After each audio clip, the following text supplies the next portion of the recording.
এই মুহূর্তের সবচাইতে বড় খবর উত্তাল বাংলাদেশ। বাংলাদেশের প্রধানমন্ত্রী শেখ হাসিনা দেশ ছেড়ে পালাতে হলো তাকে। বাংলাদেশের প্রধানমন্ত্রী শেখ হাসিনা প্রধানমন্ত্রী পদ থেকে ইস্তিফা দিলেন। জানিয়ে রাখবো আপনাদের এই মুহূর্তের সবচাইতে বড় খবর, বাংলাদেশের প্রধানমন্ত্রী শেখ হাসিনা দেশ ছাড়তে বাধ্য হলেন এবং প্রধানমন্ত্রী পদ থেকে তিনি ইস্তফা দিয়েছেন। এখন পর্যন্ত যা খবর উঠে আসছে আজ তাক নিউজ থেকে, ভারতে ল্যান্ড করেছে শেখ হাসিনার প্লেন।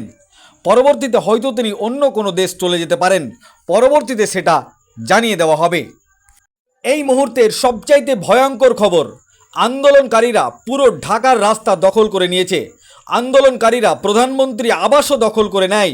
আন্দোলনকারীরা শেখ মুজিবুর রহমানের মূর্তির ওপর হাতুড়ি দিয়ে আঘাত করতে দেখা যাচ্ছে এবং অবধারিতভাবে বাংলাদেশ সরকারের পতন হয়েছে।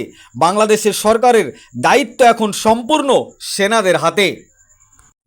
এবং যে খবর উঠে আসছে, যে কোনো সময় ভাষণ দিতে পারেন জাতির জন্য বাংলাদেশের সেনাপ্রধান ওয়াকারুজ্জামান।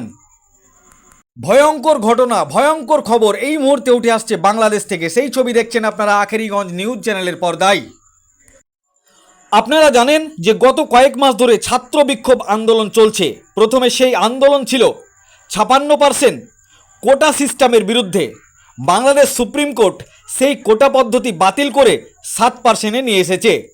পরবর্তী ক্রমে এই আন্দোলন বিরাট আকার ধারণ করলো এবং এই মুহূর্তে বাংলাদেশ এখন সম্পূর্ণ সেনাবাহিনীর অধীনে চলে গেছেন।